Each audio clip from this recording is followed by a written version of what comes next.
Michigan Conservation Officer Mark Mankowski is assigned to patrol Eaton County in southern central Michigan. One organization in his county that CO Mankowski interacts with often is Wildside Rehabilitation and Education Center. Wildside has been rehabbing animals for almost 30 years. I always knew, probably since I was 5 years old, I was going to be a teacher, and the men were always the veterinarians. So I never thought, oh, I could be a veterinarian. That probably was my other calling, but wildlife rehab became kind of my passion also. So I started about 34 years ago at another rehab center in Grand Ledge. It was called Critter Alley. I started with my sister. She's like, hey, let's do this together. About 3 months in, she's like, I can't take it anymore. It's dirty, it's nasty. And I'm like, I love this. This is my thing. This is an eastern screech owl. She came in last night. Not in too bad a shape. We think she might have either got hit by a car or like a window strike. She has some, a little bit of bruising on her nares there. So she's just kind of hanging out. We want to see if she'll eat on her own today, tonight. So one came from Greenville and one came from Roscommon. We're actually getting a third tomorrow from Roscommon. They came as kittens and they will be released in the spring as adults. We do not handle, do not interact. We feed them and make sure they have enrichment. They are definitely wild animals. There are approximately 50 licensed animal rehabilitators in the state of Michigan. They all work closely with the state's DNR. I have had conservation officers meet me places. They are right there.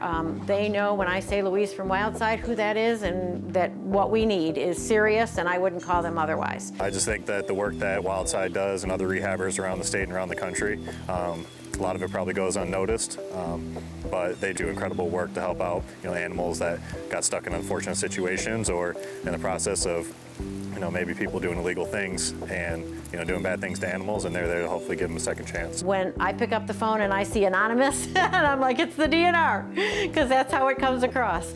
And we try to do everything we can to help them. Wildlife rehabilitators are really important to the Department of Natural Resources in general. Everybody thinks if they find an injured or orphaned animal, well, we'll call the DNR, they'll come out and take care of it, or, they must come and rescue this bird. But in reality, if it weren't for wildlife rehabilitators, the department, both the law enforcement division and wildlife division, we wouldn't have anywhere to turn these people to help with these animals. So they're really good partners to us. This is the one that's going to go to the Smithsonian Zoo at the end of the month. So they got in contact with us when we advertised that we had a non-releasable crane, and they wanted to use her in an exhibit.